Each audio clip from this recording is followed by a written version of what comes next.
get started with a couple of announcements here. Your next homework assignment I'll give you in just a little while.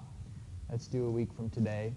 It's related to using StormCAD, which we're going to do a couple of demo exercises on that today here in class. And then it's also related to stormwater detention sizing, and we're going to use Excel in order to do that. We're also going to have our first quiz on our next class period. I think our syllabus calls for 15% of the course grade to be from quizzes, and I was looking over the schedule, and I think we've got room for 4 or 5 quizzes during the course of the semester, so they'll count for approximately 3% of the grade each one. And the coverage of the quiz we're going to have next week will just simply be the material from the first 3 classes, including all of the stuff we do today, and then the textbook material that corresponds. And if you look over the syllabus and the course schedule that I gave you at the beginning of the semester, that shows how the textbook maps into the content we've been discussing in class. So it would be useful if you bring your laptop again next week in case the quiz questions include something having to do with stormwater detention sizing or the rational method or StormCAD, so be ready for that. Today we're going to be talking about the same sort of rational method ideas that we were doing manually last time in class, and seeing how much easier things can be when we automate the process using the industry standard design software StormCAD. How many people in here have used StormCAD before outside of this class? Nobody? Okay. Well, I'm sure everybody's used Excel before, and that's what we're going to use for the detention pond sizing. And the ideas there are mainly just mass balance related, and so it should be pretty straightforward. But StormCAD takes a little bit of getting used to just because they are always moving the buttons around. And since the last time I taught this class, they've updated the program again, version 10, and I had to reteach myself how to use the program today to get ready for class, and so the fundamentals remain the same, though.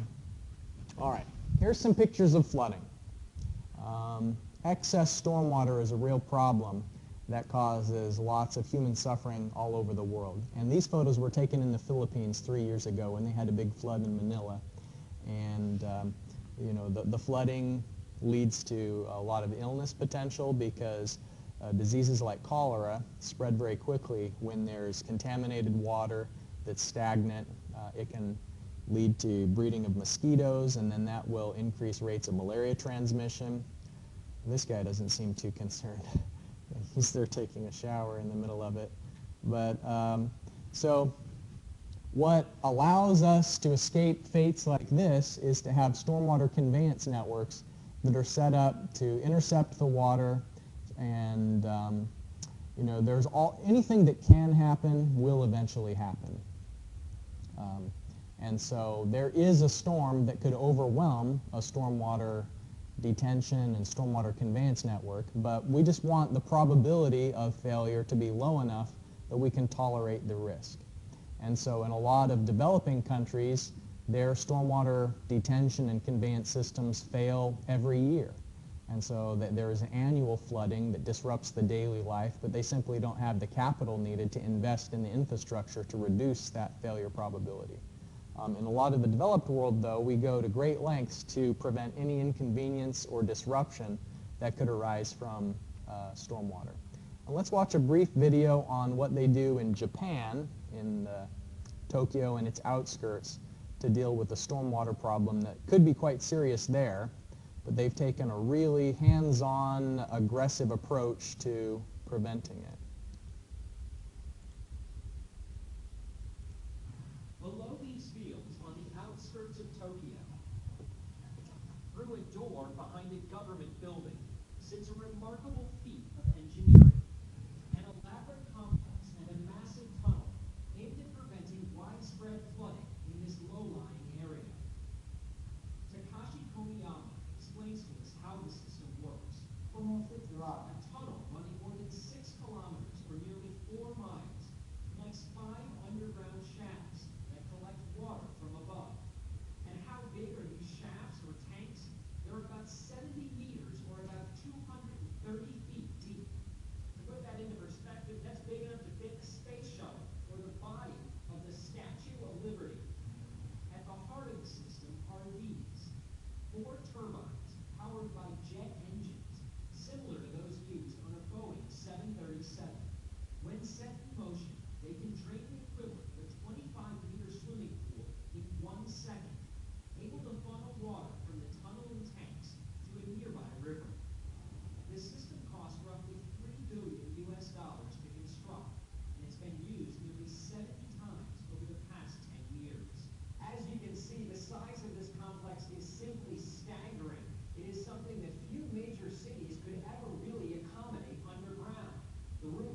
householder at CNN, Saitama Prefecture, Japan.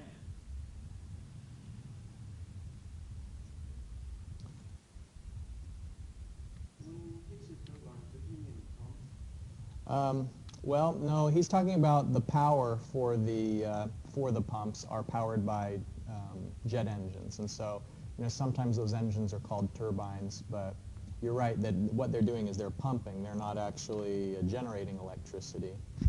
In fluid mechanics we've talked. Just want to make sure this is still going. In fluid mechanics we talked about the difference between pumps and turbines, and so that may be where your question arises. Yeah, they're definitely pumps, but they're powered by jet turbine engines. And so that's a really expensive, pretty spectacular facility for conveying stormwater. And,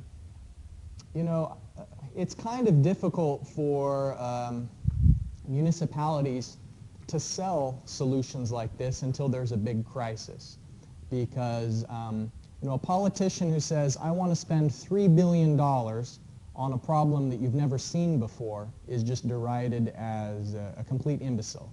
Even if you can do the calculations and show that the benefit is large enough, even if the event is infrequent and rarely going to occur in any one given year, the benefit of avoiding a catastrophe may be large enough that the project can be justified, but people don't really have it in their minds until there's like a big event that causes problems. And so the flooding that was in West Virginia last summer, probably people in West Virginia now have a little bit higher appetite for spending money on flood control. But prior to that flood, maybe not. People's interest in those sorts of solutions varies over time. So it's an interesting topic that we'll return to, and in fact, towards the end of the semester, we're going to do some calculations that look at how much money should you spend in order to avoid a certain amount of flood risk. And we'll look at comparisons of probability of an event happening to the cost of lots of different things like temporary detention, rerouting of flooding. We'll be looking at, in some places they raise buildings so that when there's floods it doesn't actually interfere with occupied floors. So we'll come back to that later in the semester. What we're going to look at now is the StormCAD program. And StormCAD makes the spreadsheet that we did last week seem almost prehistoric by comparison. That was really kind of a tedious spreadsheet solution that we were putting together. I mean, nowhere near as tedious as trying to solve all those things on paper. The spreadsheet helps a lot, but it can't really hold a candle to the simplicity of StormCAD. And to illustrate that, what we'll do is we're going to repeat the same example that we did using Excel in StormCAD.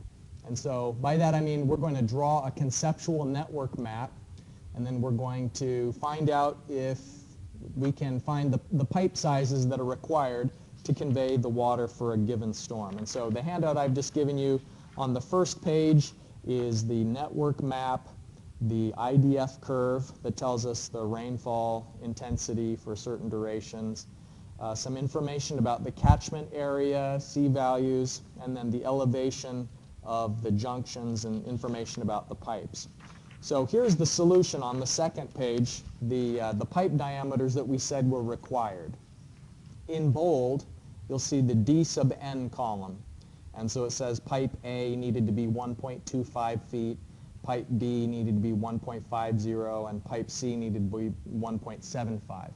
And all the calculations behind that were keeping track of things like the travel time of the water once it is flowing over the surface, and also the travel time when it gets into the network, and how large the upstream contributing area is, and so on. Here are some of the things that we're going to, some of the components of the demo that I am going to be showing you. But before we get into that demo, I wanted to just give you a conceptual overview of some of the terminology that's used in the program.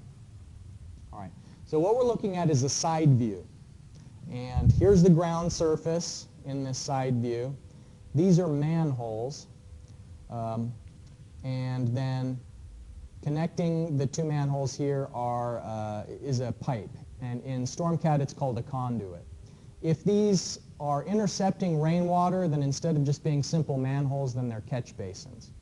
Now, the important thing that we're going to have to keep in mind is that there's two different layers of elevations. We have to define the ground surface, and we also have to define what's going on underneath the ground surface, because it's the invert of the catch basins that sometimes defines the pipe elevations. You'll notice that on the left side here, that the invert of the pipe matches the invert of the catch basin, that they're at the same elevation. That's not true at the junction on the right side. Here, it just visually, it seems like the catch basin invert elevation is lower than the pipe. So we're going to need to define conduit properties like what it's made out of, and that will tell us the roughness of the material, the diameter of the pipe, so that we can see what's its capacity based on the slope. And when the water is completely full in a pipe, meaning if the pipe is surcharged, which is kind of a bad thing, stormwater drainage systems like this are supposed to be only partially full. And when they're partially full, it's going to be calculating what's the depth and the capacity according to Manning's equation. But when it's completely full, it's going to be using the Hazen-Williams equation to calculate energy losses and flow capacity. The crown, as it's called, is the top of the pipe. And so you'll notice here that since this is a 1-foot diameter pipe, that the crown is 1 foot higher than the invert. And the same thing is true downstream, except that we have a disconnect between the catch basin invert and the pipe invert. And so you don't directly input the slope of a pipe, and the slope of the pipe is important for knowing its free flow capacity. That goes into Manning's equation. But it gets the slope by knowing the length of the pipe and the elevation of the inverts upstream and downstream. And another thing that's a little bit tricky is that StormCAD has to know what is the upstream junction and the downstream junction. It doesn't automatically assume that water is supposed to flow downhill, which seems a little bit funny, right? That it doesn't automatically assume that. So we have to sometimes, when you click first upstream and then downstream, like the order of when you're drawing pipes. You'll start upstream, work downstream, and if you accidentally switch it, then you can override its initial assumption of what's upstream and downstream. Any questions from the diagram here before we get into the program? So you three have the program installed, right? You three don't? Do you have the program installed? The StormCAD? I sent an email, I think it was late last week, talking about the storm. Do you have the program? It's on here? Okay. So start up your computer. We're going to do a demo. Maybe the two of you, just to, I guess it's up to you. I'm going to be doing it here on the screen. If you want to sit next to someone else who has it on their computer, you can do that too. I guess you'll see it here as well as you'll see it someplace else, so it doesn't really matter. Okay, so I'm going to be remoting into my office computer because I don't think it's installed here on the instructor station, but I do have it installed in my office. Yeah.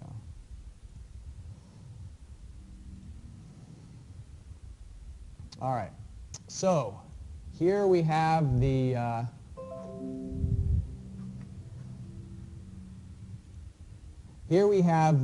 screen that pops up when you first start the program. And is it helpful if I dim the lights? Is there any glare on the screen? Doesn't matter. All right. We're not going to bother with learning the new ribbon interface or a quick start lesson. My philosophy when it comes to software is just to dive right into the deep end of the pool, and hopefully we don't drown, all right? So that's what we're going to do, is we're going to see if we can replicate what we know to be true, because we did these Excel calculations based on, we typed in the equations ourselves on equations that we have confidence in, like the rational method and Manning's equation and so on. And so if we can duplicate the results that we got here using StormCAD, then we can feel comfortable that the engineers at StormCAD programmed everything right. So we're going to create a new hydraulic model. And what we can do is just start drawing a schematic representation of the network. And the network that we're going to simulate has pipe A, B, C, but then you'll notice here it's cut off. We have inlet 3.1. We need to go a little bit beyond that. So we're going to have a fourth pipe that we'll just call like the outlet pipe. And that's where the water is coming out of the network and we're dumping it into a river or something. So here this layout button is how you start drawing. So I'm going to click on layout, and when I bring the cursor down into the main drawing window, you'll notice here is a symbol along with the X. The X is where I'm going to drop the symbol, and this symbol corresponds to a manhole. And if you right click, it allows you to change. So right now I would be, by dropping manholes, I would be defining a conduit. But instead of just having a manhole, which doesn't allow for water to come in, a manhole is just where two pipes come together, I want to actually have a catch basin. So when I click that catch basin, now the symbol changes from the circles to a square. And you can draw to scale. If we imported this map in the background as an image, then we could draw on top of where different things are, and then our pipes would be exactly the right length, and sometimes there's benefit to doing that. But today, just for simplicity, we're not going to draw to scale, and what we'll do is we'll go into the background and override whatever lengths it assumes based on where we clicked. Like, it's still going to think that when I click from here to here, the pipe is 100 feet long or whatever, but we can change its assumptions. So I'm starting right now at junction 1.1, and let me drag this down, actually, to get us more drawing room. Well, that helped a lot. That's better. All right.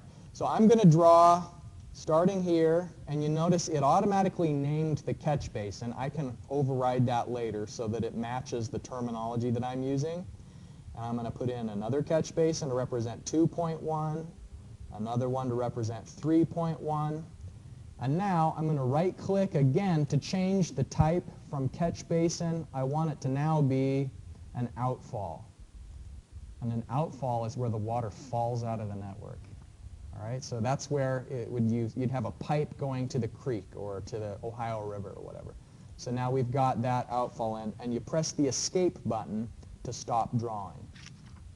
So if you look at the handout I've given you, we now need to put in that little lateral pipe B, which goes from 1.2 to 2.1. So I'm going to right click again and say I need to put in a catch basin, and click over here and click right there. It'll snap to the location and escape. And I went, instead of going from here outward, that would have made it think that the water was supposed to go in this direction, but we know that the water all goes towards the outfall. So there's a directionality implied based on what order you click junctions in. Any questions so far? So we've drawn 2 lines. It's going great. All right. So now that we've done that, let's rename things so that the naming system that's on here matches the naming that we've got on our sketch in the handout. And the easiest way to do that all at once is to use these flex tables. I'm going to pan to the side so that I can still see it as I bring up my flex table. These are pretty standard zoom, pan, and so on tools that you'd see in AutoCAD, MicroStation, just about anything else. The flex table allows you to get to the data for multiple elements at a time. I could use the cursor and double click on this, and then it would bring up all of the properties for catch basin 1. And I could override the name and just call it 1.1, which is what I want to call it. But then it would be tedious to double click and bring up the properties for each element. So instead of doing that, I'm going to bring up the flex table for the catch basins. And now what I'm able to do is just type in the names and change this one to 2.1, for instance. Catch basin 3, we're going to call that 3.1. Catch basin 4 is 1.2. So the flex table is handy. You notice how there's two colors there. There's the yellow and the white. I can't change things that are in yellow, not directly. Sometimes not ever. But I can directly key in the values for the fields that are white. It also wants to know the ground elevation. And to get the ground elevation, I'm going to look on the data from the handout. And I already have the invert elevations, which means at the bottom of the catch basin. What I'm going to assume is that the ground is 10 feet higher than the invert elevation. So I'm going to put both of those in. So the elevation of invert 1.1, it says on the paper, 730.5. Okay. For 2.1, 722.7. 3.1, 718.36, and then 723.45. Now, I could use the contours and figure out what's the actual elevation of the ground for these locations, but it's the invert elevations that defines the hydraulics of the network. And the ground elevations are just really for general information purposes. So here, just to speed things along, I'm just going to add 10 to each of the invert elevations I have keyed in previously.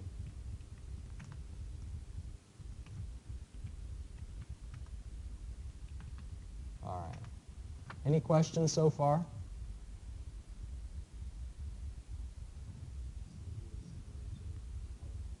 It is. It is. There are a couple of differences, but in terms of creating the network, lots of similarities here. Like there's the flex tables. You can edit these. Now the inlet here, by saying full capture, we're telling it, just assume that every drop of water that's going towards that catch basin is going to be captured. It can do calculations to find out if that's true or not. Like usually catch basins are put in a curb, and so that all of the water that's flowing along the gutter will go into the catch basin. Sometimes though, if the water's moving fast enough, it doesn't actually grab all of the water. Some of the water will flow over the grate and continue in the gutter towards the next catch basin. And so you can have StormCAD calculate percentage capture, but then you have to do stuff like defining the geometry of the curb, saying how big and what's the type of the grate that you have over the catch basin and so on. So that's kind of like exceeding the scope of the example we're going to work. So we're just going to leave it on full capture, which tells the system that all of the water gets in. All right. So let's close that flex table. And we also want to rename the pipes, and we'll define some pipe information here. Right now it's just calling it Conduit 1, Conduit 4, and so on. We want to give it the names that we're familiar with. So I'm going to go into the Conduit flex table and change the labels. For Conduit 1, that's what we call A. Conduit 2, let's see, that is C. Conduit 3 is the one that we're just going to call it like the discharge pipe. And then conduit 4 is B. All right. Now, set invert to start, that's telling it that we want the pipe to have the same elevation as the catch basin. So back to that drawing, oh, right. Back to this drawing, if we say leave that checkbox enabled, then it's assuming that the pipe invert and the catch basin invert are equal.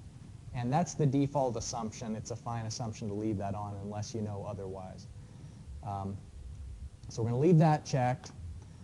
Here are the start nodes and the stop nodes. And so that tells you the water in A, for example, is going from 1.1 towards 1.2, which it should. And it's going from 1.2 to 2.1. Is that true? 1.2 to 2.1. So it looks like everything is fine. It doesn't yet know the elevation of the outfall because we haven't gone into the outfall flex table to tell what's the ground elevation and the invert there, but we will. The pipe is circular, 12-inch diameter. The N values, it has a table of N values that you can look up from these material libraries, different, if you're using concrete, it will suggest 0.013. If you're using an aluminum pipe, it will suggest a different N value and so on.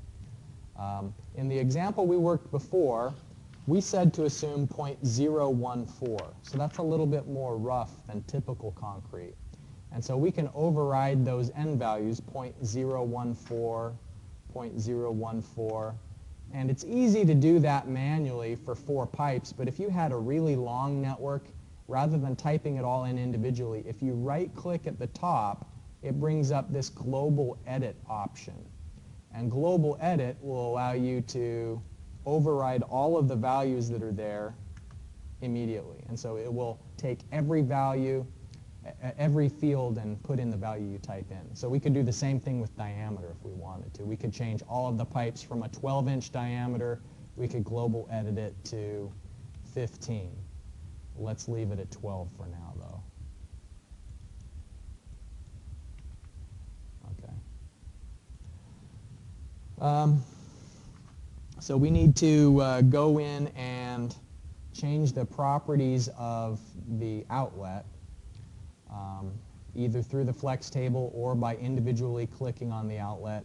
What we need to put in is the ground elevation and the invert elevation. So for ground elevation, let's say that it's 715 is the ground elevation, and invert, let's put 705.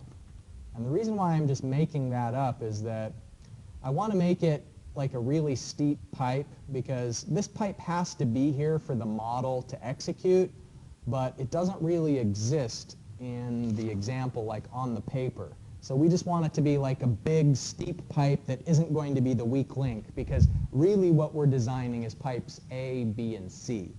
And we're just assuming that if we make them the right size, then there's something downstream that will accept all of the flow. As long as we make it so that this pipe is big and steep, then it'll convey plenty of Q, and it won't be backing up the water from there. If we had accidentally clicked in the wrong order, if pipe B was assuming that the water was going from 2.1 towards 1.2, you can change that. Double-click on the element, and it brings up the menu for it.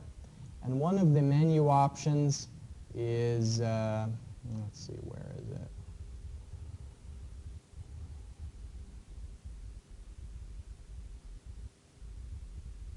There it is, reverse start stop.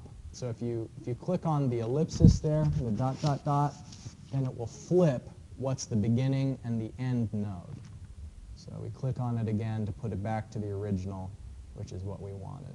But if you do get a little bit sloppy in the order that you draw your network, then you can always change that. Oh, when we were in the Conduit menu, we didn't define the lengths yet, did we? So let me open up the Conduit menu again, because we need to tell it how long each of those pipes are. It makes some assumption about how long the pipe is based on where we clicked. It thinks that the pipe A is 45 feet, but according to our table, that pipe is supposed to be 390 feet. So the way I can override what it thinks the value of that length is here has user-defined length. So I'm going to give a user-defined length to each of those pipes, effectively telling it, this drawing is just a schematic drawing. It's not a drawing to scale. It's just like sort of a visual representation of the system. And I know better than you do. And so we're going to tell it that it's 390 for pipe A, pipe C is 177. The discharge pipe, it doesn't really matter. Let's make it 20 feet long. And then pipe B was 183. Once we put in the lengths, it's calculating a slope based on the invert elevations, the upstream and the downstream. So these are fine slopes. This one's pretty steep. It'll probably give us an error message about this discharge pipe. It'll probably tell us, wow, that's steep, and it'll probably tell us the water's moving too fast to the discharge pipe because it's worried about scour and erosion of the pipe, but we'll ignore those error messages. Any questions? All right, so we've got a network. Can we click the compute button and think about what information we've given the computer so far? If we click compute, is it going to tell us if our pipes are good or if they're bad? What other things do we still need to tell the network about? Okay, the rainfall information, very good. The area of what? Exactly, the catchments. So it doesn't know anything about how much rain is coming out of the sky, and it doesn't also know how much of an area is feeding to this catch basin. Excellent, so let's do that. First of all, we'll put in the weather data. And the place that we do the weather data is here, storm data. So under the Home tab, storm data, we're going to enter the storm data menu, and there's some options here. Hydro 35, if we did that, it would estimate an IDF curve just based on two values. So if I did a new Hydro 35, now that's not what we're going to do. I'm just showing you this for purposes of illustration. If you put in the 2-year storm and the 100-year storm for 3 different storm durations, then it would interpolate all the other values based on that. So it's kind of a handy tool. But we're going to use the IDF curve that's on the paper that we got today. So I'm going to do go back to storm data and delete that Hydro 35 and add a user-defined IDF table. So over here to the page, new storm data group, user-defined. All right, now this I feel like this part's a little bit clumsy, but what we have to do is first of all add a return period, and let's call this our 25-year storm. It doesn't say on the handout, but we have to give it some sort of a name. So we're just going to say it's the 25-year storm. And now we need to add a range.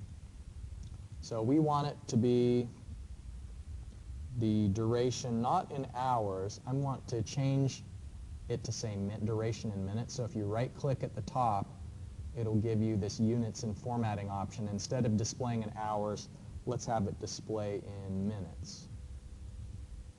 Okay, so minutes. We want to have 5-minute storm, 10, 15, 30, and 60. Okay, and click OK. All right.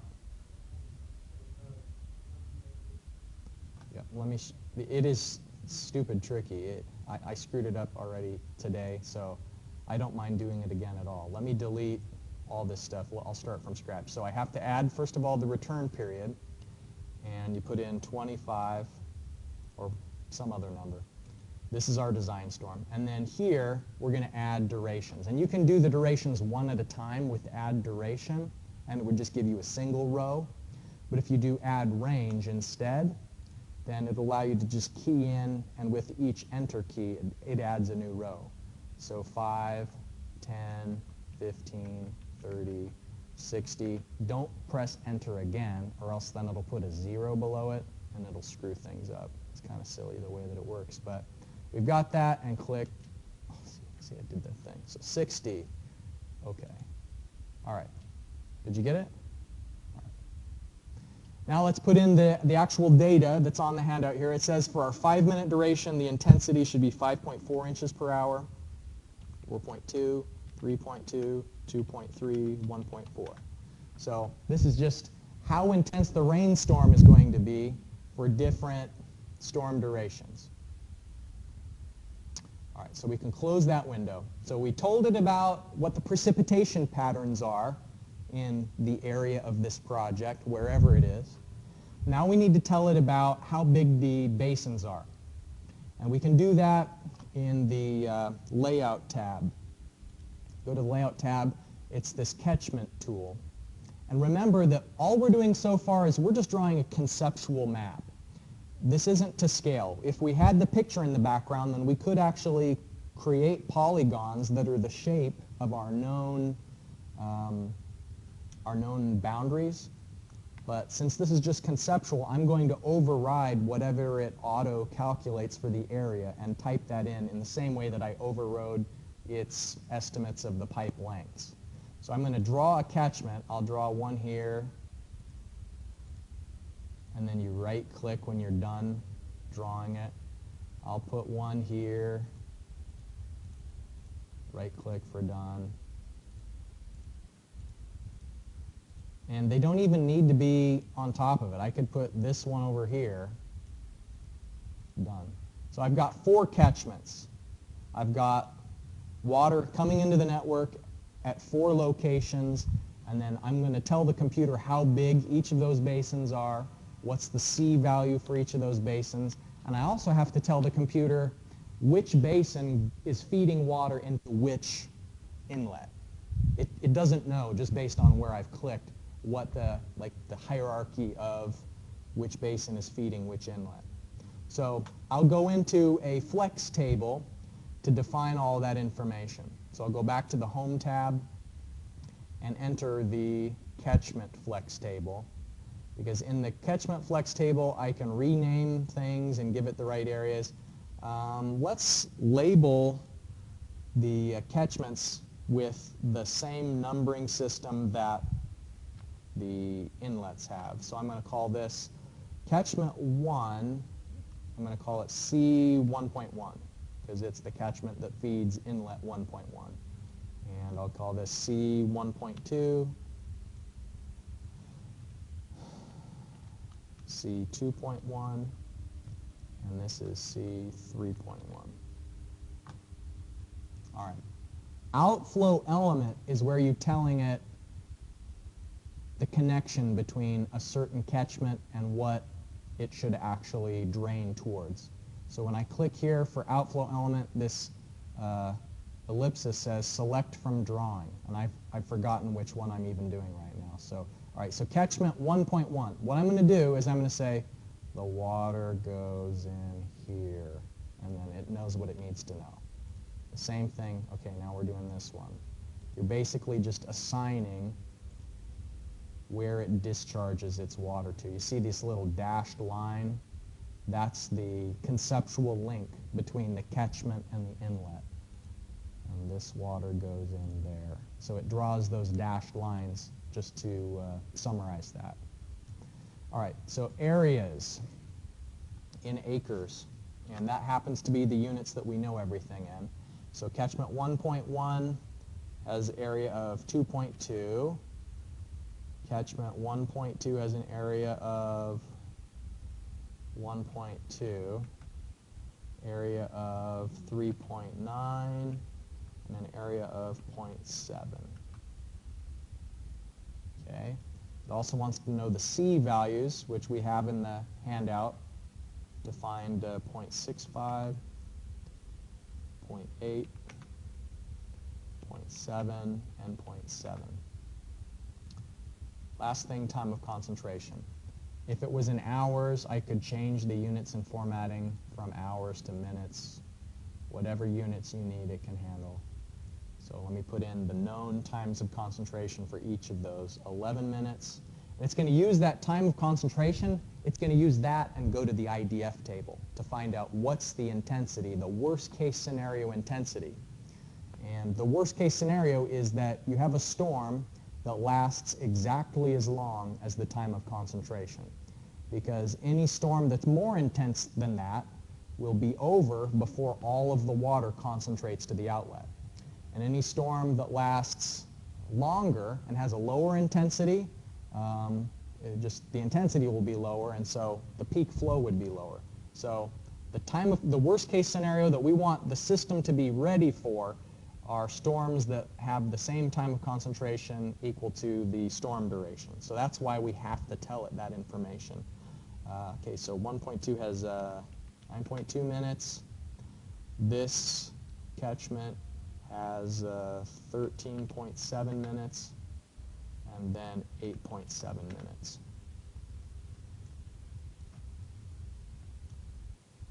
All right, now we're getting good and close. We've told it a lot of things.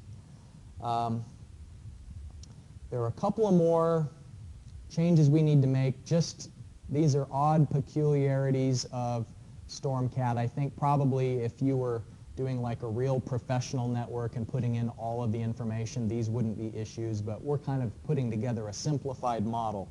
So we have to change the inlet locations. If you go to the flex table for the catch basin, we need to put in a new field. You see, oh, here it is. We don't have to put in the new field. It's already, oh, it might be added to mine, but not to yours. When you open up that flex table, do you see inlet location as one of the options? All right. Go push the edit button. If you push the edit button, then what it'll pull up is, like, here's all the things that could be in that table. And so it only keeps like the greatest hits available, you know, like the most commonly used columns. It doesn't have every potential column. So take the inlet location and use the add button to add it to the columns that you can actually see in the flex table. All right. So were you able to add it? Have you? Sure. Let me remove it, and then I'll show you how to add it. Inlet location. I'm going to remove it. All right. So from scratch, here we are. We're looking at our network. Go to Flex Table, Catch Basins, and I need to tell it something about the inlet location, but it's not on my list. So what I'm going to do is I'm going to push on this Edit button, and then it brings up the long list of alternatives, and I'm going to go down and find inlet, inlet location, and add that to the list. And click OK, and then there it is. It miraculously appeared at the end of our list. Right now it says on grade. We need to change all of those. Global edit to in sag. What you're telling it there is that we're telling it that our inlet is at a low point. And that helps it to feel confident that all of the water is going to get into our inlet and that we don't need to give it more information about what's the elevation of the inlet relative to the road. And it's just a way of forcing it to ignore the fact that some of the water might go past our inlets. So we said in sag for that inlet location. All right, there's just one more thing to do and then we can execute the model. And that last thing that we're going to do is tell it under global storm events to use that IDF table that we've created. So do global storm events, and here in the field global storm event, you're going to choose, we're going to, in the drop-down box there, use that user-defined IDF of 25 years. And so now we created the storm, and with this, we're telling it to use that storm in the simulation that we're about to execute. All right, now with any luck, when we push this compute button, everything will go along just fine. It'll probably give us some warnings. I don't know if it'll give us any like errors that stops the simulation, but if we click compute, here it seems like everything went good. Convergence was achieved. I closed that box down there, the warnings. Let's see if I can bring that up again. I've never actually closed that before, so I'm not sure how to bring it back up. Well, the summary that it gave me when I executed the model, this tells me everything's fine. Here's the warnings. You know, it's a little bit worried about this discharge pipe. Let's look at some of these. Oh, conduit discharge is above design discharge. That's a problem. Node is flooded. So there's too much water in these pipes. And we can look at that in the flex tables. If you bring up the conduit flex table, it'll give you an idea of the performance because we can scroll over and we can see how much capacity there is in the pipe compared to how much water is trying to be in those pipes. So for example, that discharge pipe, it has a capacity of 27 and a flow of 19. So it's fine, largely because we made it so steep. But pipe A, B, and C, of those, none are big enough. You can see that pipe B is 200% full. Pipe C is 345% full. So we need to make those pipes bigger because they're undersized right now. There's more capacity, more flow than capacity. So if we change this, it'll automatically adjust the capacity equations. Like if I change from a 12-inch, watch how it is going to change the capacity if I change it to a 15. So now it's saying the capacity is 8, and it's only 68% full. And so pipe A, I think, is going to be all right. I'm still going to execute the model again once I have changed these values around, just because when you're changing the pipe diameter, then that can have an effect on the travel times. And so to get like your most perfect solution, you need to compute again. But you can do some of the iteration with like in-between computations. And so we need to make this pipe C quite a lot bigger than it is right now. If we do a 15-inch, that's not going to do it. If we go for an 18-inch, we're getting closer, but it's still over capacity. It's still at 116%, meaning we have 17 cubic feet per second trying to go through a pipe that can only handle 15. So let's go for maybe a 20-inch pipe. It looks like a 20-inch pipe is going to do it all right.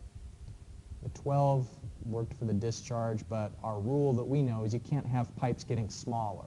So I have to make that 20 just because there was an upstream pipe that was also 20. Pipe B is too small. Let's try a 15.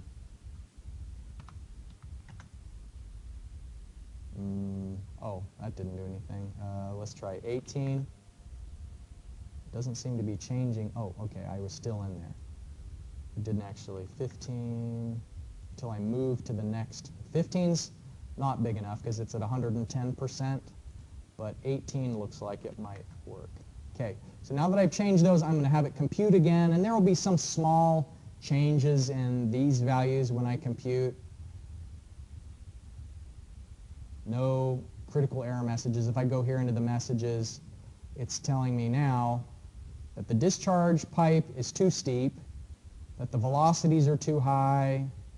You know, like that discharge pipe was imaginary. It's only there just so that we can get the model to execute. But it has a concern about pipe B. It's saying pipe B doesn't meet the minimum slope constraint. So it's not steep enough. And that's actually a real problem. Because if it's relatively flat, all right, we still are,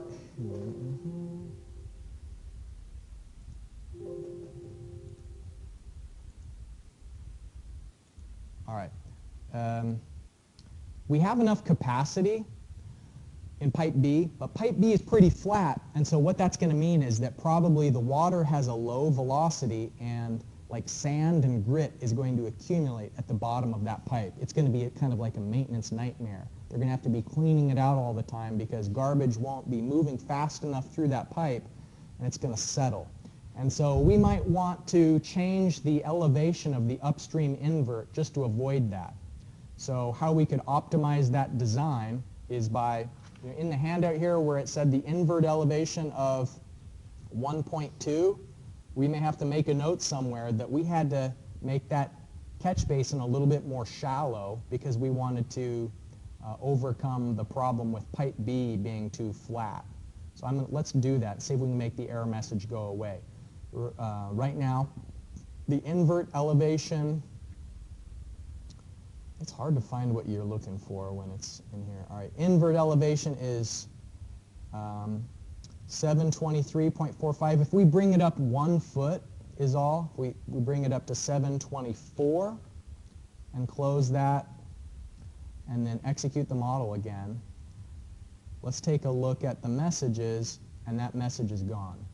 So now it's got enough slope and it's not going to have sediment accumulating. So we've got a pretty good design. I want to show you how to annotate information about the network onto our drawing. And by annotation, I mean labels. Let's zoom out, zoom to fit. We've got labels of like the pipe names. There's kind of like words on top of each other right now. Like 2.1, the catch basin, the catchment information is on top of it. You can turn off some of these drawings just by clicking over here in the drawing area. So if you want like a drawing of the network, you can just turn off the catchments, or if you just wanted the catchments but not the network, you could turn off the conduits so that they're not showing.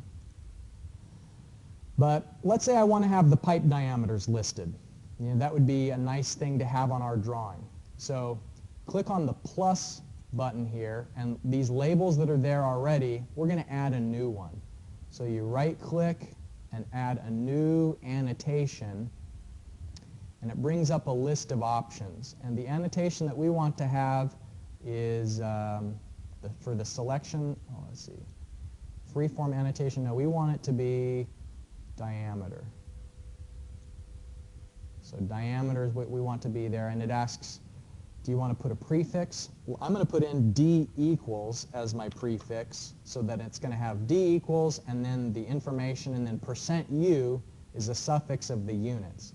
So if I apply that, you see how it's like right on top of the pipe? And that's not ideal. So let me use an offset of 8 and 8. And then apply that. It's still like right on top of the pipe labels. So let me try -8. Oh, that helped a little. Practice makes perfect. There it is.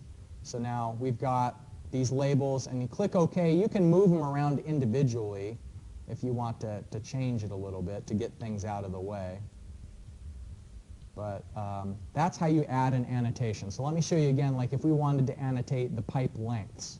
So I would right-click on Conduit, a new annotation, and I'm going to choose length, and I think it's user-defined length that we are going to need to put on there. Maybe not under U, maybe it's just length. Oh, there it is, length user-defined. So length user-defined, and I'm going to have L equals, and then, let's see, I'm going to do it as -8 and -16. See where that puts it. Seems pretty good. Okay. We could likewise, if we wanted to put in the invert elevation to the catch basins, we could annotate, right-click on that, new annotation, and we could annotate invert elevation.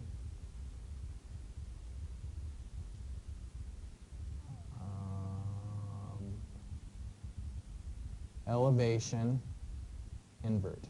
All right, so now I'm going to put in a prefix, like an abbreviation of what it is.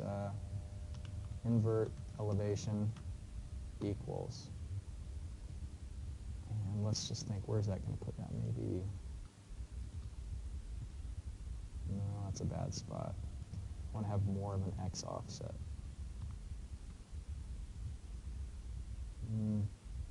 Well,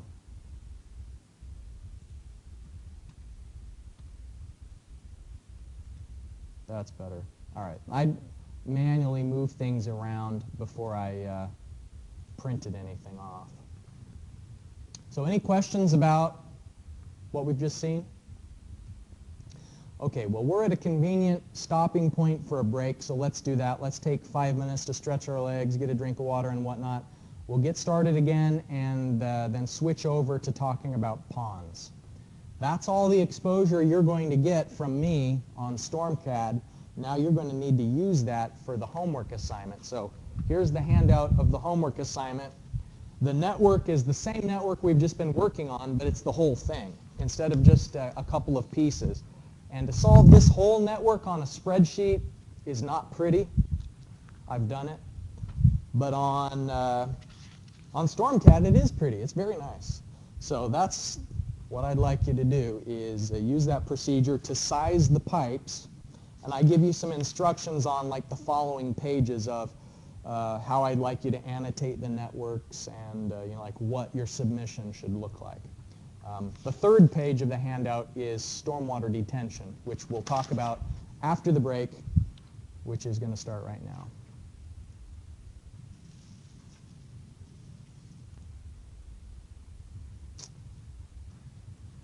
All right, we're back.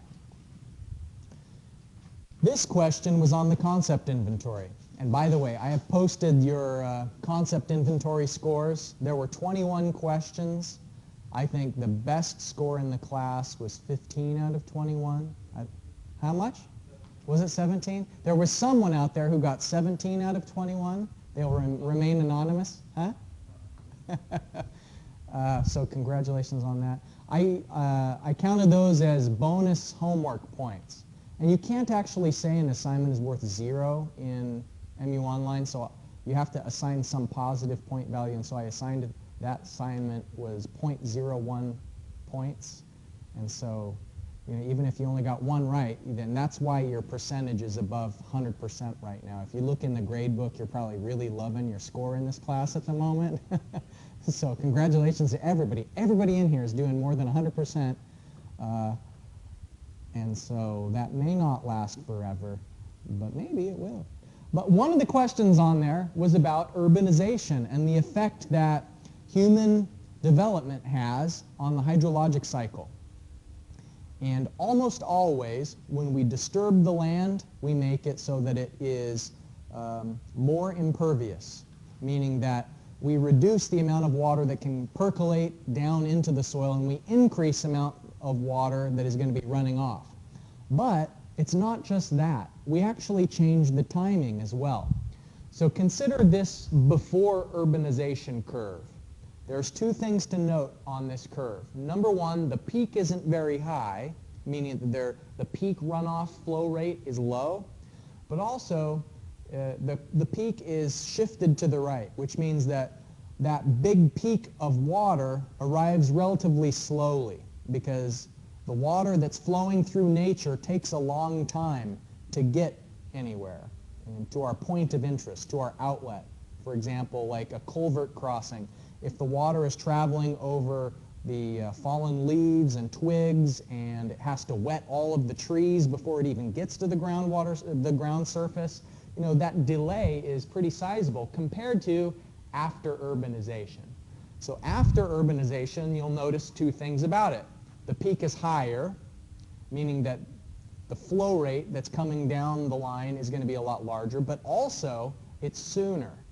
And those 2 things are related, the fact that we have decreased the travel time and also increased the peak flow rate. And both of those are bad because it increases the probability of flooding, it increases the frequency of flooding, and the flow rate's higher as well. So these are bad things that we've done. Urbanization is bad. And we need to find ways to mitigate that urbanization. Yeah? Should the areas under the curve be the same? They'll be different. And the area under the curve being different, what that means is that there's more runoff than there used to be. So you think about the concrete that we put everywhere. That means that now there's going to be more water getting into the river because less of it is getting into the groundwater. Like less of it is infiltrating into the soil. That's a good question. So on the subject of the areas under the curve, the difference between before and after, so the area above above before and below after, so this volume of water is how much we have to retain when we build a pond, because that's the additional water. The difference between before and after is what we want to hold on to try and take things back the way they were. Okay, so that explains this curve. It's called a runoff hydrograph, this bottom curve. It's pretty easy to understand. The curve above it is a little bit more abstract. Sometimes students struggle with it. What it's representing is the rain. So this is a storm that maybe the storm was measured every 15 minutes. So for the first 15 minutes there was a certain intensity, and then for the next 15 minutes then there was a higher rainfall intensity, and then it was lower again. So this storm had 3 different pulses, as they're called. You know, you break a storm up into intervals, and so this is called a hydrograph. And let me write that word on the board. Most people haven't seen it before. H-Y-E-T-O-G-R-A-P-H. Hydrograph. It basically means rain graph. Hydrograph is the one that's below it. Hydrograph means water graph. Hydrograph means rain graph. Okay, so this bottom one was runoff. This one is the rainfall. Infiltration is the difference between rainfall and runoff. Like if we had a conceptual equation, we say that runoff equals rainfall minus infiltration. And so think about that equation that I've just suggested. What I'm saying is that the rain that comes out of the sky can go 2 places. It can go underground or it can run off. Now there's also some other things. It could evaporate. But in the short term, during a big peak flood, it's probably not going to evaporate very much. There's also the puddles. There's also wetting the trees and so on. And we'll talk about each of those factors later on. But the 3 main components are rainfall, runoff, and infiltration. And so what this figure is showing is that back in the good old days, before urbanization, there was a lot of infiltration. And so this curve is showing that the infiltration rate was high before urbanization, but then after urbanization, the infiltration rate was lower. And so then that means there's more rainfall excess, which is another word for runoff. There was more runoff. By the way, this infiltration is decreasing over time. Anybody want to take a stab at why that would be, that the rate of infiltration here is declining over time? The soil's getting saturated. Exactly right. So think about before the storm starts, more of the voids in the soil are empty. You know, there's always going to be a little bit of water in the soil that's like bound tightly to the grains of the soil, but there's a lot of big voids. But as soon as the infiltration starts and the water is going down through the soil column, more of those voids have filled up and there's less of a suction pressure that's drawing the water in. And so it's a declining rate of infiltration, which we'll talk a lot about infiltration in a future class and come up with some models for trying to predict infiltration rate during a storm event. But those are some big ideas. And so what we're going to try and do is mitigate the effects of urbanization, because it leads to flooding if we don't mitigate those effects. So over the next couple of slides, I'm going to show you some best management practices, as they're called, that are recommended in West Virginia's state stormwater manual. A couple of years ago, I was a little bit involved in the development of the West Virginia Stormwater Manual. It was mainly led by the Division of Environmental Protection, and they come up with just some suggestions of ways to get credits. Like their regulatory system is such that the calculations are really complicated. At the end of the semester, you'll appreciate how hard it is to actually predict how much infiltration you're going to get from different things like this. And so instead of making, little towns, in remote rural West Virginia hire an engineer to do the exact calculations for how much infiltration there's going to be, they just said, well, let's assign credits to different types of management practices, and then you add up what you're doing to try and promote infiltration and reduce the effects of urbanization, and you have to do so much, and then that's fine. So it's a little bit non-quantitative what they're doing, but it's fine. It's a great start considering that in the past they didn't do anything. So vegetated filter strip is the name of a management practice where you basically plant grass next to a road. And you'll notice here that there's no curb by the road. And the reason for that is what we're hoping is that the surface water that's landing on the road, this paved area, will run over the grass and that it'll infiltrate into the grass before it gets to a creek. And there's probably a creek back here that we can't see because of the brush. And it has some nice positive effects of having that grass there, like it acts as a filter where any grit is going to be trapped in the grass instead of causing sedimentation in the channel. It's also hopefully going to filter out oils before that would get into the environment and start damaging habitat downstream. So a vegetated filter strip is one way that, in fact, they do this sometimes in parking lots too. You'll notice that some like environmentally conscious places like at the DEP, they have a really fancy parking lot there that has grass in between certain segments just so that the water has some place to go and infiltrate rather than just being one enormous paved area like we've got on the side of the engineering building. Okay, disconnection is a management practice that instead of allowing your roof drain to go down underground and tie in to your city's combined sewer or storm sewer, that water could instead just be directed onto the grass. And so that's a change that can have positive benefits both in water quality and in decreasing the volume of runoff, and even if that same amount of water eventually gets into the grate, it's going to get there slower because it's going to have to flow over this grassy surface, and that's going to have a much lower velocity than the water would have if it had been in a pipe underground going straight towards the sewer. Sometimes they get really fancy, and instead of just having like this flexible plastic pipe to your grass, they say, well, let's try and get even more of the water to infiltrate by amending the soil. And so, we have really crappy clay soils in a lot of the places around here, and it just does not infiltrate very well.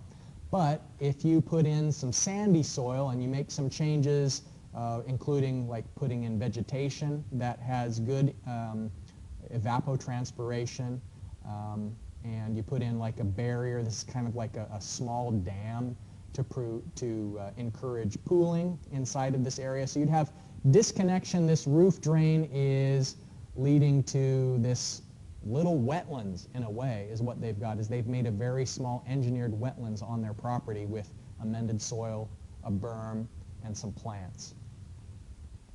Feel free to jump in with any comments or questions. All right, so here's a parking lot with bioretention. Let weeds grow in your parking lot. We could put subtitles to all of these, right? Let weeds grow in your parking lot. And then here's all the environmental benefits. It improves the water quality. You're reducing the area of impervious, the impervious area, because ordinarily the practice would be just to pave this. But by not paving it, not only are you reducing the impermeable area, but you're also having the plants here. They've got to have water from somewhere, so they're going to be drawing moisture from the soil, which makes the soil more thirsty for the runoff, and you're going to have to mow that down, and so that's going to have vegetative uptake of any pollutants that are in the area. So, all we're doing is trying to bring nature back into urbanized areas and kind of manage water. Instead of having concrete, we can use pavers like this, where it's gravel, and in between the holes in these pavers we have gravel, because water can infiltrate down into that gravel better than it could just with ordinary asphalt or concrete. And here's a video that kind of shows how effective porous concrete can be. I hope the video is still up.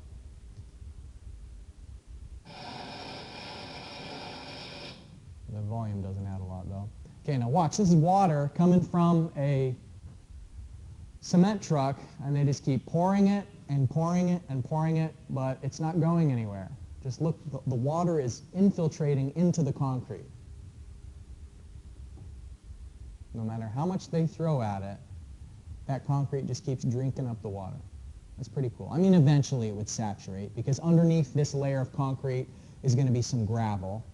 And the gravel probably has a slope to it because it's draining towards a maybe a slotted drain or something.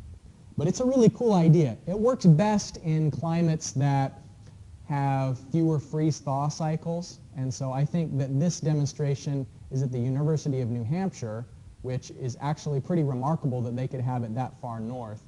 But more commonly, you can see porous pavement in places like South Carolina, Florida, Texas, where it doesn't freeze as much because the freeze-thaw cycle, the way porous concrete works is that you would you'd have pea gravel but no sand in your mixture of concrete. So it's mostly just cement and pea gravel, and so that there's a lot of voids, and the voids are all interconnected, and then it allows the water to drain through it. There's some coarse concrete around here in the parking lots, and most of them like down here. So long it starts to just tear up. It's broken up. Yeah, it's not really concrete anymore. It's more like gravel. Where have you seen it? There's one right there at the firehouse, and at the cookout has. Oh, really? Cookout has coarse concrete. Those are two places I've seen. Okay. I thought probably Cookouts was porous concrete, but I haven't really looked at it that closely. I'm always, I just assumed, I didn't realize. yeah. I went over and I was like, But it's in bad shape? yeah, Yeah. I saw it when they first put it down, and so the way it is now, it's not bad shape. Yeah. It's just like a gravel. It's not going to last forever. Yeah. I mean, there's maintenance on stuff. All of this stuff requires maintenance. You can't have maintenance free, unfortunately, but I mean, it's kind of a cool technology, and you know, when they put in that cookout, it's new enough that the city of Huntington has adopted a stormwater plan based on state requirements, and so they didn't do that because they felt like it would be cool. You know, like they did that because they had to. Like the city of Huntington is requiring every new facility, like the new indoor practice facility for the football team. They had to put in a huge underground stormwater retention, like tanks underwater, not as big as those Japanese tanks, but tanks underwater, because a lot of water is going to be coming off the roof. And so I think it was maybe around 2011 or so that the city started implementing new stormwater regulations. Those tanks, like they just store for a certain amount of time. Yeah. Mm-hmm. Mm-hmm. That. Yeah, yeah. That one, they built that with a state grant actually, and that's a kind of a cool situation because they've amended the soil there. They've built like a little enhanced infiltration zone along the front of it, and in the back, like you've seen, that's coming from their roof. I think the city of Huntington is supposed to use that water to water their plants. I don't know how it's going. I noticed their grass was like super good. Yeah, that's good. A grass swale is used in place. Sometimes you'd have a concrete-lined channel, just like a ditch with concrete lining. But instead of having concrete lining, if you have a strong vegetation like a nice thick grass, what that will do is it will slow down the velocity of water as it's moving from place to place. And anytime you can delay the water, that's a good thing because you're going to lower the peak.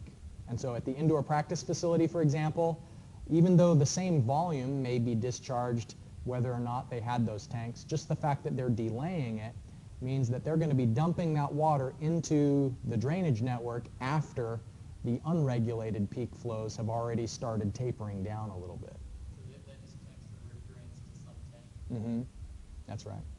Because, you know, there's really not a lot of options of where the water could go. It's so urbanized around that practice facility that they either have to use the water or just store it for a while before they dump it into the combined sewer. Anything we can do to enhance infiltration, you know, putting in gravel areas at a low point in a parking lot. This is sort of like a pond that's shallow enough you'll never see a lot of water there, but enhanced infiltration. Regenerative stormwater conveyance is, instead of having a river that's flat, what you can do is put in a series of shallow pools.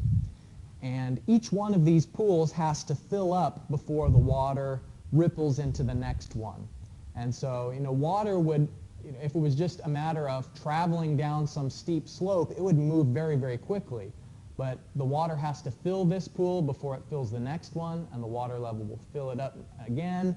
And so here, this is an effective way of not only delaying the travel time, but also if you're planting vegetation in there, you're improving the environmental quality of the water, you're enhancing the ability of the water to infiltrate down through the root system and evaporate out through the plants that are above the water surface. Is there a minimum depth for these pools?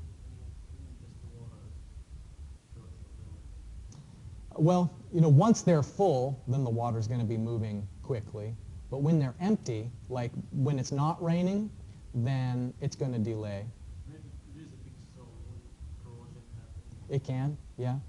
You have to be sensitive to all those issues. And I'm sure, there are rules of thumb about how far apart they should be spaced and the maximum head difference that you'd want between each of them. But really, these slides are meant just to introduce a few of the ideas. And the big picture concept of all of them is it slows down the velocity of the water, tries to clean it up a little bit, and with any luck will remove some of the water by enhanced infiltration or evaporation. So here's rainwater harvesting like you were just talking about at Lattes. They do this a lot in Australia, the rainwater harvesting, just because it's relatively arid there and there's a lot of agricultural areas where they're trying to overcome some of the effects of extended droughts that have been in Australia. And California, rainwater harvesting is big there as well. Green roofs, if you've noticed, our new engineering building that we're in has a green roof, and they have to be really well managed to have much of an effect on how much water actually gets trapped and evaporate, but it delays the water pretty effectively, because if this was just a normal asphalt shingle roof or like a metal roof, then the water would travel from over the surface of the roof towards the roof drain very, very quickly. But assuming that the soil voids are empty, then they have to be filled up, and it adds a lot of weight to a roof structure, because it's not only the soil, but now you're going to have some depth of water on top of the roof too. So not all roofs can be retrofitted into a green vegetated roof just because of the added weight that's there. And there's also the risk of leaking as well. When you have things like service stations where gasoline's being dispensed, the runoff from there could have organic contaminants in it that are especially detrimental to ecosystems, and so they'll sometimes have in special drains, and this graded drain here would collect whatever oil or gasoline it may be spilled when it's raining and separate it out before that water is discharged off-site. Constructed wetlands are trying to simulate the benefits that exist from wetlands and providing habitat for birds and fish, but constructed wetlands can really improve the water quality and removing sediments and organic materials. The difference between a wetland is that it would always be retaining some water compared to detention ponds, which are just meant to detain temporarily water. And so they're not meant to always have water there. There aren't going to be reeds growing in a dry extended detention pond. But here, this is just temporary storage of the water. Instead of allowing it to get into the pipe immediately, you have to have this entire area inundated with water before then it overflows into a pipe and infiltrates down into the soil over the longer term. All right, so here's the broad strokes. Remember the before urbanization and the after urbanization. We're trying to make this big, fast peak look more like the low, slow peak. And the way we can do that is with ponds. And these ponds are built to reduce the effects of urbanization, the effects being more volume, higher peak flow rates, and pollution. So we want to try and get rid of all of that if we can. We're going to try and make the after urbanization look more like before. There's two ways we can do it. We can either try and reduce the volume of water that's getting into the network. That's called source control. And an example of that is the green roof. Green roof is source control because it's turning what used to be an impervious surface into something that is going to absorb some of the water into the soil. It'll evaporate out of that soil. Some of it is going to be taken up by the plants. And so that's reducing the amount of water that would run off if that wasn't in place. But downstream control is saying no matter what you do in terms of source control, there's always going to be extra water that has to be dealt with. And that has to either be retained in a pond or just treated at a wastewater treatment plant. So we're going to size some ponds today. Here's a cross-sectional view if you were sizing an extended detention basin. And in an extended detention basin, you're only going to have water some of the time. This perforated riser is going to allow water to get towards the outlet anytime there's water in this pond. If the water gets really high, then it's going to go through this spillway, and it would be going, this vertical pipe would act as a weir, a sharp-crested weir, as the water would go into the spillway here. These baffles are kind of like a grease trap, because any oil that might be in the pond is going to be floating at the surface, and so the water that gets into this primary spillway is water that would have to rise up, and so the water is going to go up from underneath the baffle, and grease wouldn't be doing that since it's floating at the top. So it would just be clean water that's going over the spillway. And the same thing is true, this aggregate that's around the perforated riser is acting as a filter. And so the outlet water quality should be better than what comes in. These are usually used for about 24 hours or more detention in an extended detention basin. They require some maintenance though, because the water that comes in is going to have sediment that settles to the bottom, and so they occasionally, especially after big storms, have to be shoveled out, excavated. And when the ponds are here, then that's a place where mosquitoes can breed, and so they can be nuisance, and that can be controlled a little bit by not allowing the grass to grow too high. Sometimes they'll spray them to control the mosquitoes, and they're usually used for relatively large surface areas, an extended detention basin like this. The other kind that we've already talked about, the retention pond, would always have some water in it. And the difference structurally between the detention basin and the retention pond is where the perforated riser is. The perforated riser is just a pipe with holes in it. And here, the holes don't start until where you want the water level to stay. So below that perforation is just a pipe that doesn't have holes in it so that the water isn't going to be leaking into the outlet pipe. So there's always some water in this pond, which means that you have a greater variety of plants growing, and there's a lot of really interesting papers out there in the literature about the water quality benefits of constructed wetlands and long-term retention ponds. And so it's doing more of a biochemical removal than is possible with an extended detention pond. Mm-hmm. The perforations, they just go up to where the aggregate is, and they're not all the way up. That's right, yeah.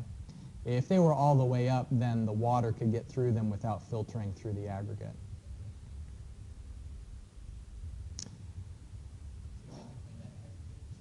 Mm-hmm. That's right, it can get clogged. Anybody know what anoxic conditions, what that means? That word anoxic? That's right, without oxygen. If this pond is relatively deep, then there can be a layer of slime and organic decay at the bottom of the pond.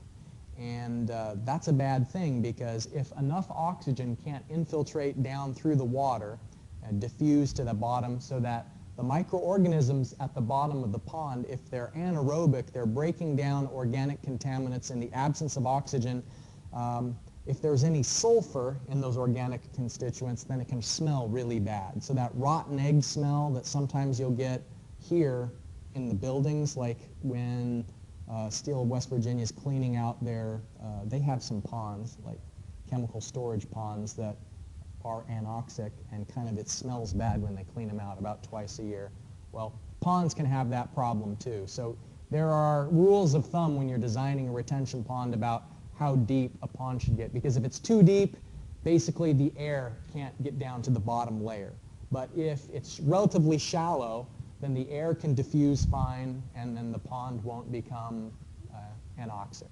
So it's kind of like an issue you have to be aware of if you're going to be siting one of these in a residential area, that you wouldn't want it to be like a stagnant, disgusting, bad-smelling place where mosquitoes are breeding. Mm-hmm, exactly. That's right. Yeah, people just think it's to look nice, but yeah, it improves the water quality too. My parents have a lake at their house, and my dad's paranoid about his lake getting filled up with leaves and stuff, and so he put these aerators in it, and he runs about 8 months of year these pumps that are pumping air down into the pond, and there's bubbles coming up, and so it keeps it stirred, and that turnover is really important.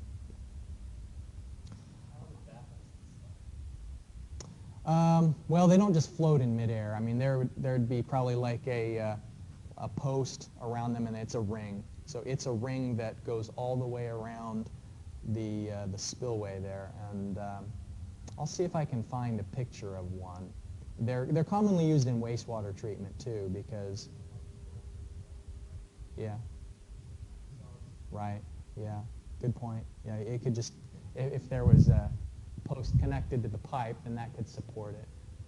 But it just has to be a ring that's going around it so that the oils couldn't go directly into the outlet. All right, so here's our sizing method. We're going to open up Excel and find out how big the pond should be by looking at differences between the inflow and the outflow. Rather than talking about it, let's just do it. So here's the example we're going to use to practice stormwater detention pond sizing. And this pond, for simplicity of geometry, let's say it's 65 meters by 65 meters, and it has vertical walls. A real pond wouldn't. A real pond would have like flared walls. It would be, trapezoidal in shape if you were looking at a cross section.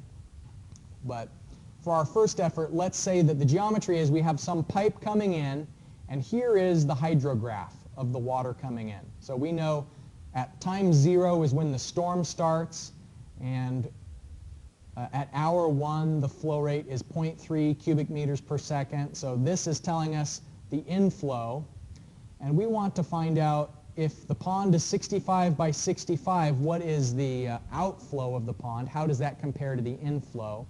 And how long is it going to take to drain this pond? I'll remind you, here is the orifice equation, where the velocity is the square root of 2gh. That is the orifice equation assuming no energy losses at an outlet. In reality, what we know is that when water is going out of a tank, when it's coming out, that there are some losses related to the water entering that outlet, and we assign a coefficient of discharge to it.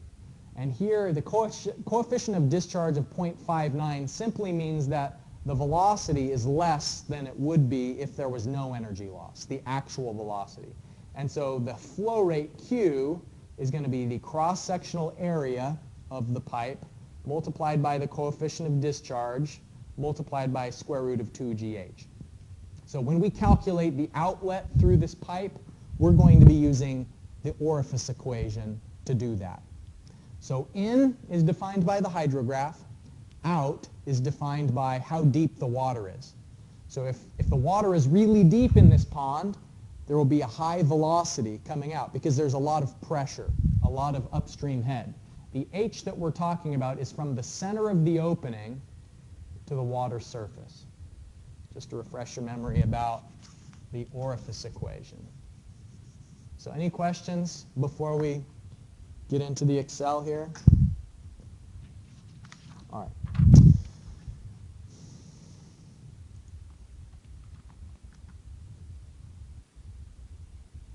So here's our example. We've got a 65 by 65 meter pond.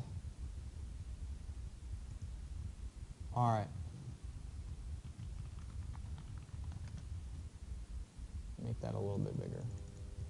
All right, so we'll have our pond width in terms of meters.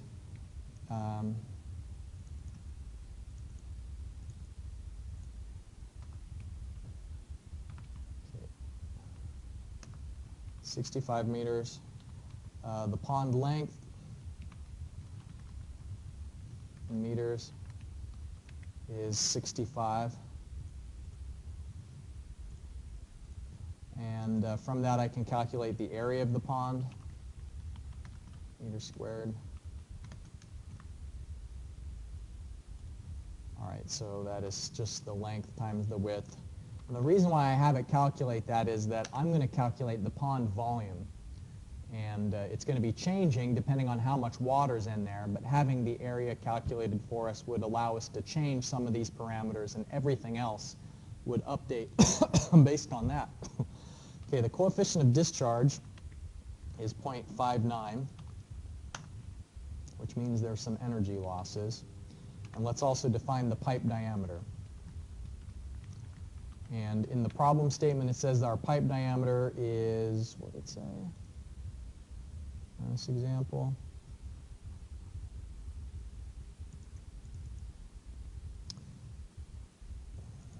All right.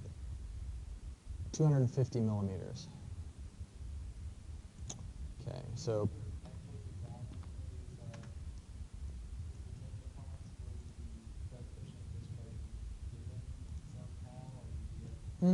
well, the manufacturer who supplies like the outlet riser probably has all sorts of hydraulic calculations done, like that would tell you for a certain depth of water what the outflow is going to be.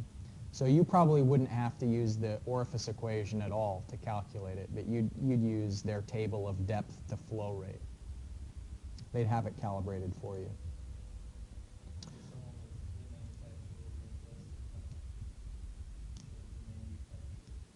Yeah, the manufacturer of the outlet structure, like they probably come like prefabricated, you know.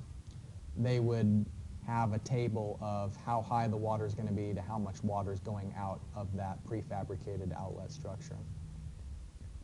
All right, from the pipe diameter we'll have the pipe area in square meters, and that is going to be just pi d squared divided by 4. So pi d squared divided by 4. Okay, so for the pipe diameter we've got, now there's a cross-sectional area. Okay, so now this is really the meat of the example, is these column headers that we're going to put in to look at what's happening over time.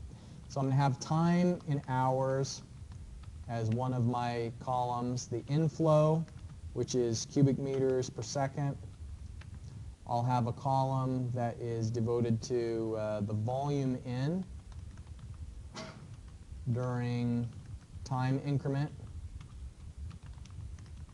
and that's going to be in terms of cubic meters. Now I've made this really wordy. You know, when you're doing your homework, you don't necessarily have to make these column titles quite so wordy, but I've done it just so that we are, that's not what I want to do. This is what I want to do. All right. We also want to have the accumulated volume.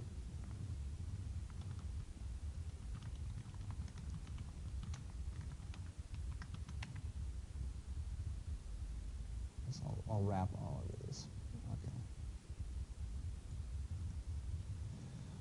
We'll have one that's called the pond depth. We'll have the H, which is the depth to centroid, because remember we're using the orifice equation, and how deep the pond is overall may be different than the depth to the centroid. Even if we put the opening at the bottom of the pond, there's going to be a difference. So let me do that. So here's our opening. Then what we're talking about for the depth to the centroid, H, is going to be different than the water depth. That would go all the way to the bottom. So that's why we have a pond depth and then H.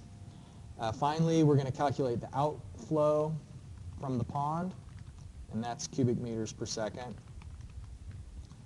And then the volume out during the time increment, and that'll be cubic meters. All right. So the time in the inflow, we can get that from the given data in the problem statement, this information here. So I'm going to key that in.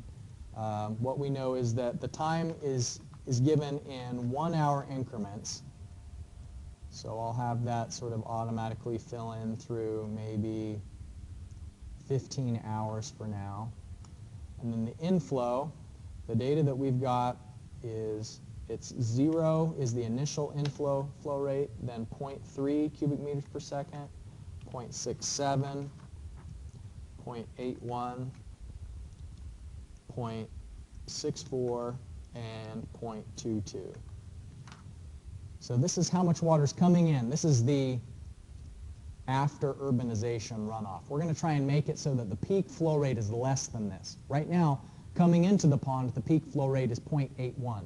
Our objective is to delay it and to lower the peak flow rate. So we want the peak flow rate to be less quick than 3 hours and lower than 0.81.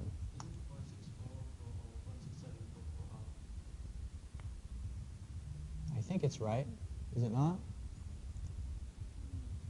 0.67, yeah, it is small. Yeah, let's go with what I've typed in here. Let's say that, I think that's accurate. Okay, so during the first hour, the volume in during the time increment is just going to be the flow rate times 3,600, because that's how many seconds there are per hour. So the volume in is just the flow rate in multiplied by 3,600. Now after the storm is over, then there's no more flow in. So we can just fill these zeros in for the rest of our time of interest. Oh, well, now it started doing that. It's 0 all around. All right. Now, excuse me.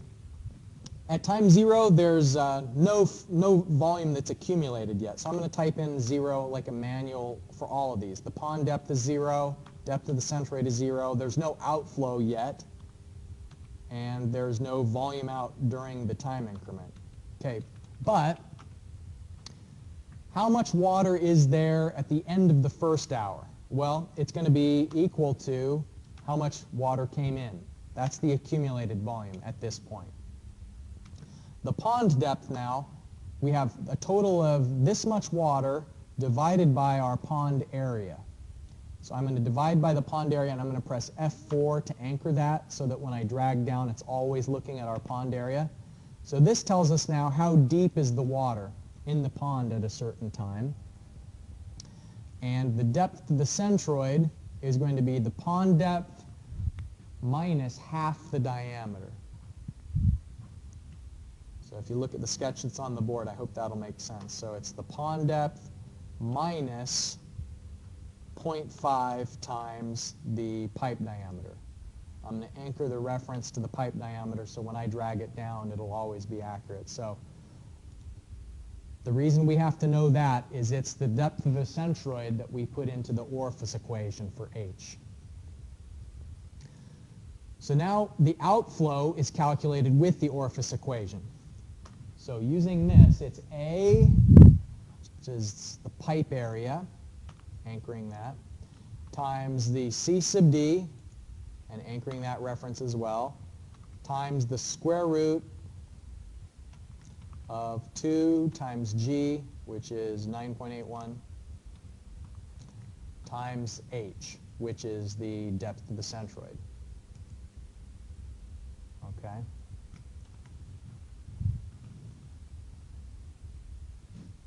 So what we're saying is if the water is so deep, then this is how much flow rate is coming out. And depth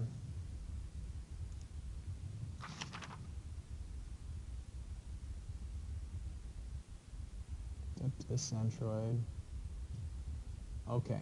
And then the volume out is going to be the flow rate out multiplied by 3,600 seconds. Now we're doing this in 1 hour increments, which introduces a little bit of a strange thing, because it's not going to be exactly 0.3 cubic meters per second during the entire 1 hour period. And also, the depth is going to be gradually coming up as well. And so this is more accurate the smaller the time steps are that we do the calculations in. So if we had inflow data in 15-minute intervals, then we could get our design and analysis to be more accurate by dividing it up into smaller pieces. This is like numerical integration in a way. But just as long as we're aware of that, this is still an acceptable way to analyze it. All right, the next accumulated volume is going to be how much used to be there in the last step, plus how much water came in during this step, minus how much came out in the previous step. So what we're saying is accumulation is in minus out plus previous accumulation.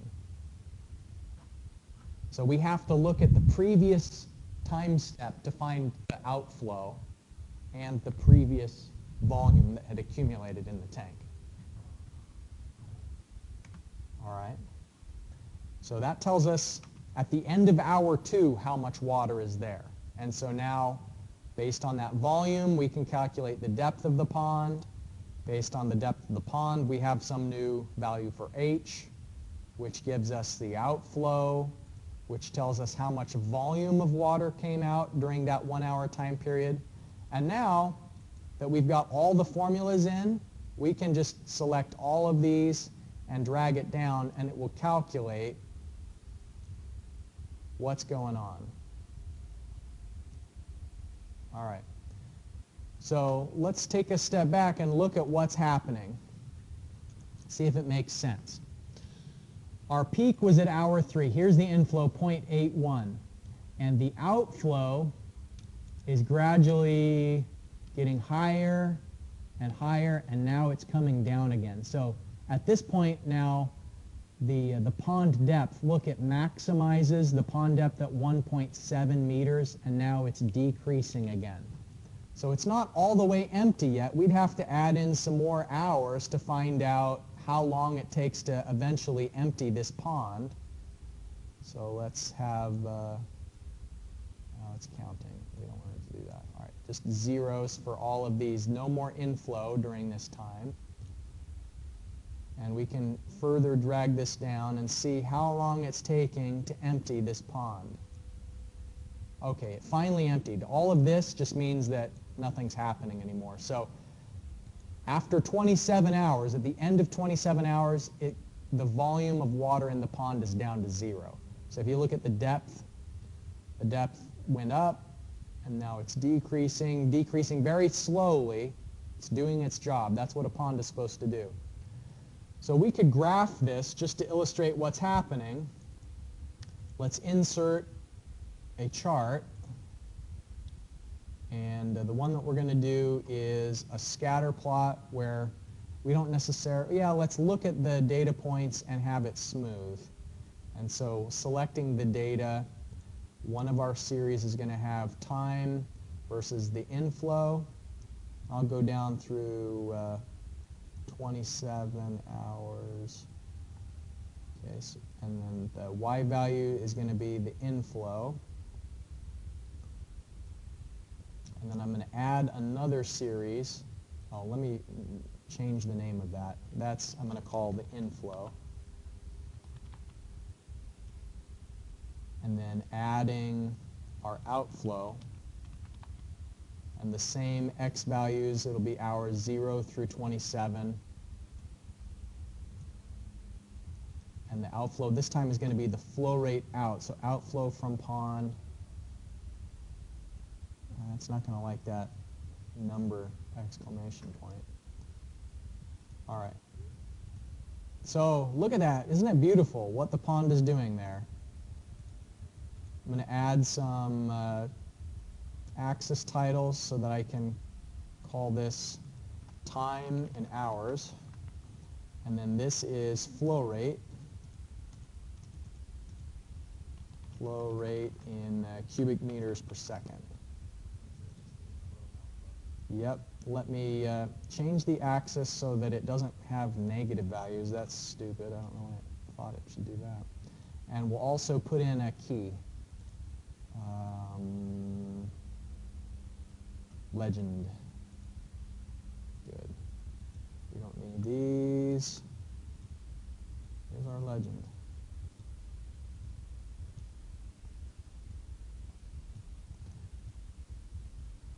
So we did a nice thing there. You know, it was urbanized. There was a huge flood of water getting into the stream, causing problems. And so by putting in this pond, we made the peak flow occur much lower and a little bit later.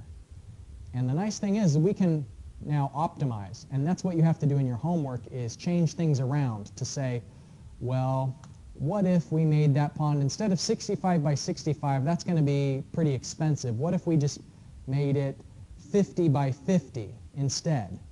And the hydrograph is going to automatically respond to that, to the changes. Or what if we made it a 20 by 20 pond? Well, it's not going to be as effective at reducing the peak outflow if we make it 20 by 20. Or what if we make it 10 meters by 10 meters? It's going to be virtually useless, right? Or we could say, what if I don't, look how deep this pond is getting. I don't want a pond that's 26 meters deep. That's a lot of water. You have a dam breach, if 26 meters, we're talking about like some real destruction there. So what if your constraint was you don't want your pond ever to be more than 1 meter deep? So in that case, I'm going to make this, just refer over to here so I only have to change one, 50. So my pond depth is still greater than 1 meter. Let's go for 80. Okay, I'm getting closer, but still this one is saying it's 1.283. So what if I made it 100 meters by 100 meters? Well, it doesn't know quite what to do with that, does it? I guess it's just a big puddle rather than a pond is what happened there. There's no outflow. All right. So I think you get the idea of what we're doing is just this technique of hour by hour looking at what came in, what volume is stored, therefore what's going out, and the difference between the two. And so on the homework, I ask you to use Excel to deal with this inflow hydrograph. That's the second problem. The first problem is kind of like the lazy way to avoid having to do those calculations. And just for purposes of information so that you're aware of it, let's skip over that drawing. I want to tell you about the AASHTO method for estimating what storage volume is required. In the AASHTO method, if you have the peak flow rate and you know the allowable flow rate that you can have out, what they're doing is they're saying, rather than have a curve, let's treat it like a triangular hydrograph and estimate that storage volume based on the differences between the triangles. And so this is a graphical estimation technique where you just substitute in the peak flow rates, the time to base, which is double the peak time, and it's pretty self-explanatory. You're calculating the storage volume required to hold on to all of the water that's above and beyond what your allowable outflow hydrograph is. So that's what AASHTO suggests as a quick way to size a pond. There's a different approach, the apt and Grigg. This model says that the outflow, instead of being a triangular hydrograph for the outflow, they say let's use a plateaued hydrograph where the water flow is increasing and then it stays steady for a while and then it decreases. And so again, it's just sort of like a graphical technique, but it has a different method of estimating how much storage area there needs to be.